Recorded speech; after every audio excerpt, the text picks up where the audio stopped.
them spending time with me and killing time while I'm there. Too many people and too many things, and it makes me feel like hell. You're half gone as I... Hey everybody, I'm Brad Arnold from 3 Doors Down, and you are watching Loud TV.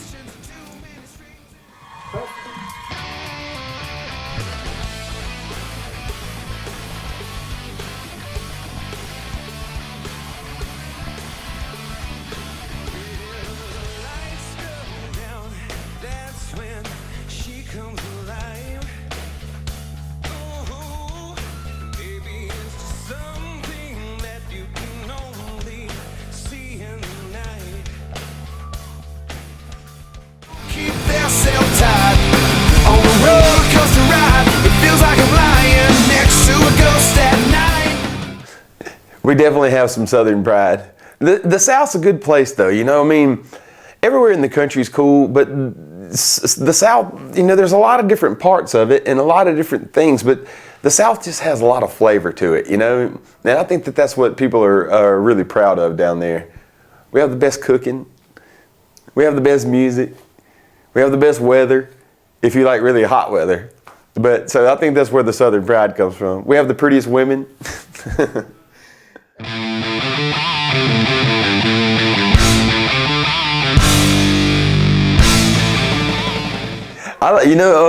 This record is definitely, it's more lighthearted than the other records, you know, it's more fun. It's kind of cooler songs, you know, and it's not so introspective and kind of, you know, some of our songs in the past were a little deeper and things like that. Not that these don't have meaning to them, but they're written from a little bit happier place, you know, even though they kind of seem a little dark.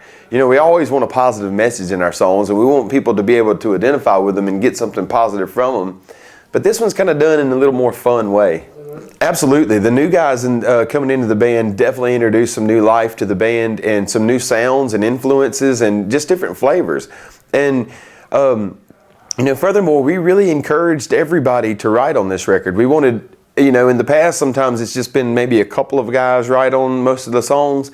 And this time, everybody really full-on cooperated in the writing of the songs and of the record as a whole.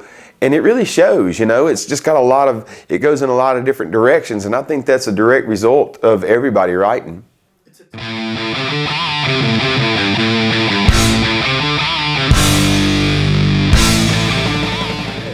Yeah, we spent well over a year writing and recording this record, and that was cool too. We didn't get in a hurry, and we really weren't being lazy with it, you know. But maybe sometimes, but we just really took our time and explored a lot of different songs and wrote a lot of music for it.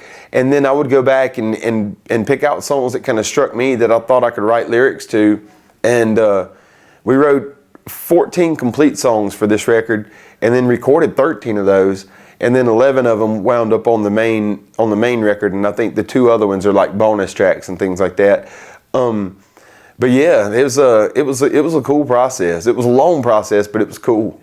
Well, I probably recorded my vocals over the course of the last 2 of those weeks, or 2 weeks total of that, you know, kind of spread throughout. Me personally, I like to sing to music when it's almost finished, you know, because you can kind of interlace your vocals with different parts on it and kind of meld them together a little more. I don't really like to sing to just bare bones tracks too much, because I just don't think you wind up as good a result like that. But, you know, I think sometimes you kind of try to hurry up in the studio because it just costs you so much to be in there. But the studio that we recorded most of this record at, we owned, or Chris owns. So we were able to take a lot more time and just take the time that we needed to get it right, rather than trying to hurry while we were in there.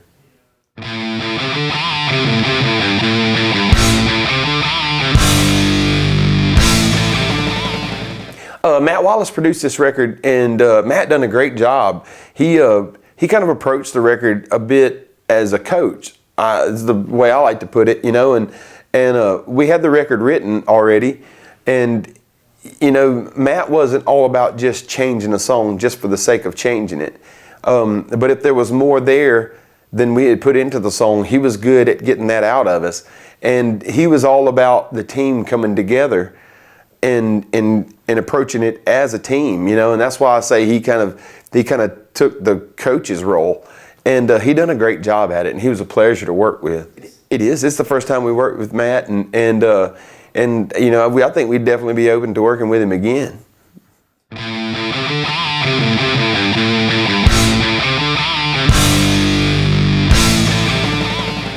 You know what? Usually I write lyrics better either in the truck or on my tractor or just working in my yard. If I have the music kind of already in my head, sometimes lyrics come first, but usually it's music first, and then I write lyrics to that music.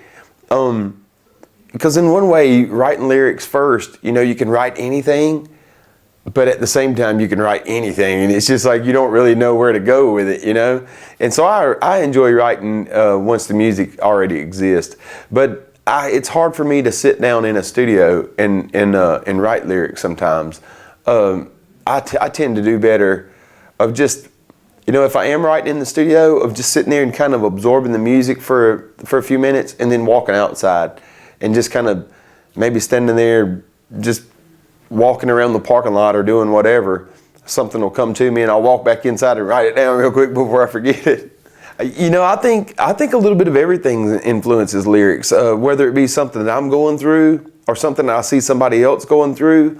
And sometimes it's just the music will bring about a certain emotion. I've always said that sometimes the hardest thing about writing a song is coming up with something to write about, you know, and sometimes you just don't really have anything to write about. But when something's there and it's really on your heart and on your mind, then writing a song is pretty easy.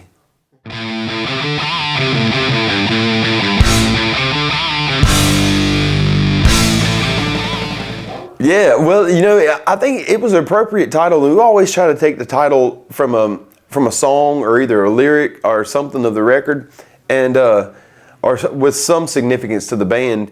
And that song is really just talking about enjoying life and having fun and just keeping on going until there's nothing left but us and the night. You know, and with the band being as unified as we are now and as close as we've become, I think it's a really fitting title for the record.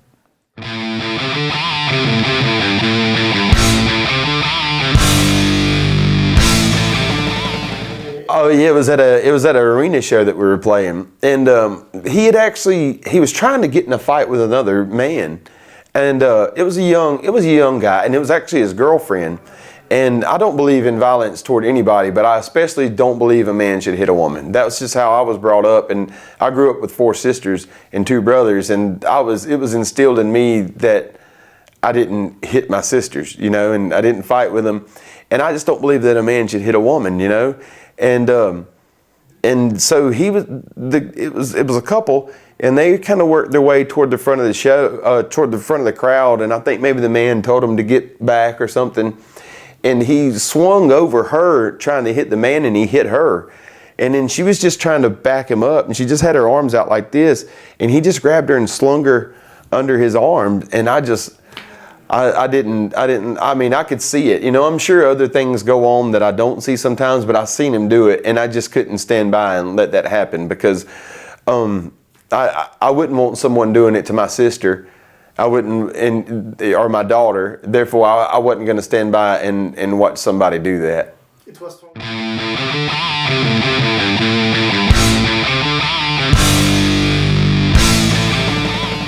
That was the first thing that we thought when we, my booking agent had sent me a video from when we were playing there, and I looked around that video, and it's showing, you know, it's a shot of us on stage. He was standing in the crowd,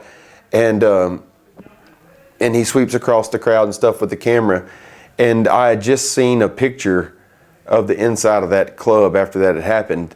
And that's what I thought. I was like, that could have just as easily been our show. And I mean, it was heartbreaking. It was horrifying, and it was heartbreaking to see that. And that was just blind hate. And you know, it just showed intolerance toward another kind of person, and there is no place for that in this world. And that was just pure hatred carried out on a huge scale. And there's just, it doesn't matter what religion you are, what you believe, what somebody else believes. You know, you're entitled to believe what you believe, and everybody else is entitled to believe what they believe. And that was a senseless act of violence, and it should not be tolerated. And the first thing I did was just say a prayer, and I prayed for you guys. And I mean, our hearts went out to you, and they still do, man. It was horrible. That was unspeakable. Do the weapons are a solution? Well, I mean, I don't know. You know, I mean,